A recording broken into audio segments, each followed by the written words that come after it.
क्या वाराणसी से प्रियंका लड़ेंगी लोकसभा चुनाव? यूपी कांग्रेस की क्या है रणनीति? क्या वाराणसी की भाजपा के अभेद्य किला को तोड़ सकेंगी प्रियंका?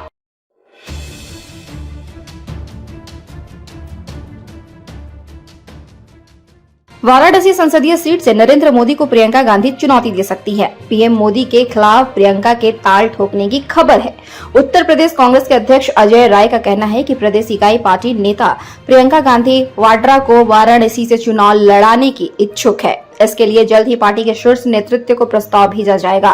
राय ने कहा कि उत्तर प्रदेश में भी विपक्ष को कांग्रेस के नेतृत्व में ही अगला लोकसभा चुनाव लड़ना चाहिए, क्योंकि राष्ट्रीय स्तर के चुनाव में लोग भाजपा का विकल्प खोजेंगे, जो निश्चित रूप से कांग्रेस ही है।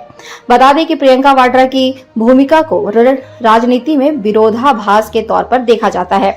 हालांकि उत्तर प्रदेश में कांग्रेस पार्टी के लिए लगातार चुनाव प्रचार के दौरान इन्होंने राजनीति में कम रुचि लेने की बात कही। 1999 के चुनाव अभियान के दौरान प्रियंका ने कहा था कि मेरे दिमाग में यह बात बिल्कुल स्पष्ट है कि राजनीति शक्तिशाली नहीं है, बल्कि जनता अधिक महत्वपूर्ण है और मैं उनकी सेवा राजनीति से बाहर रहकर भी कर सकती हूं।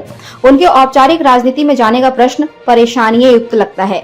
मैं यह बात हजारों बार दोहरा चुकी हूं कि मैं राजनीति में जाने की इच्छुक नहीं हूं। हालांकि उन्होंने अपनी मां और भाई के निर्वाचन क्षेत्र रायबरेली और अमेठी में नियमित रूप से दौरा किया और जहां उन्होंने लोगों से सीधा संवाद ही स्थापित किया। वे निर्वाचन क्षेत्र के एक लोकप्रिय व्यक्तित्व है। अपनी चारों तरफ अपार जनता को आकर्षित करने में सफल भी होती हैं। इनकी गणना अच्छे, सुलझी और सफल आयोजकों में की जाती है और उन्हें अपनी मां की मुख्य राजनीतिक सलाहकार माना जाता है। 2004 के भारतीय आम चुनाव में वह अपनी मां सोनिया गांधी के चुनाव अभियान प्रबंधक थी और अपने भाई राहुल गांधी के चुनाव प्रबंधन में मदद की। हाल ही में प्रियंका गांधी के पति रॉबर्ट वाड्रा ने प्रियंका के राजनीति में जाने की बात कही थी। उसके बाद उन्होंने उनके अमेठी रायबरेली से चुनाव लड़ने के कयास लगाए जा रहे थे। अब पीएम मोदी के खिलाफ प्रियंका वाड्रा को उतारने की चर्चा है। हाल ही में प्रदेश कांग्रेस अध्यक्ष का पद संभालने वाले राय ने रविवार को कहा, हम चाहते हैं कि प्रियंका जी बनारस से लोकसभा चुनाव लड़े। इसके लिए हम पार्टी के शीर्ष नेतृत्व को जल्द ही एक प्रस्ताव भेजेंगे। उन्होंने कहा, वैसे प्रियंका गांधी जिस सीट से चुनाव लड़ना चाहे लड़ सकती हैं। हम पूरी ताकत लगाकर उन्हें चुनाव जिताएंगे, लेकिन हमारी ख्वाहिश है कि वह वाराणसी से मैदान में उतरे। वाराणसी प्रधानमंत्री नरेंद्र मोदी का संसदीय क्षेत्र है। वह वर्ष 2019 में लगातार दूसरी बार वाराणसी के लोकसभा सांसद निर्वाचित हुए थे। उनके 2024 में भी वाराणसी से ही चुनाव लड़ने की प्रबल संभावना है।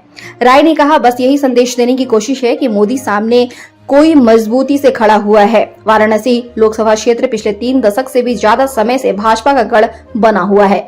वर्ष 2004 में यह सीट एक बार कांग्रेस के पास गई थी। वर्ष 1991, 1996, 1998 और 1999 के लोकसभा चुनाव तथा मध्यावधि चुनाव में वाराणसी सीट पर भाजपा को जीत हासिल हुई थी। इसके बाद वर्ष 2004 में कांग्रेस के राजेश कुमार मिश्रा इस सीट से सांसद निर्वाचित हुए, लेकिन वर्ष 2009 में मुरली मनोहर जोशी ने कांग्रेस से यह सीट छीन ली। उसके बाद वर्ष 2014 और 2019 में नरेंद्र मोदी वाराणसी से लोकसभा सांसद चुने गए। Bureau report, India news viral, Bihar Jharkhand. Bureau report, India news viral, Bihar Jharkhand. आपको हमारी ये रिपोर्ट कैसी लगी? कमेंट बॉक्स में अपनी प्रतिक्रिया जरूर दें। यदि आपने हमारे यूट्यूब चैनल को सब्सक्राइब नहीं किया है तो आज ही सब्सक्राइब करें और ऐसी ताज़ा तरीन और रोचक जानकारियाँ प्राप्त करते रहें।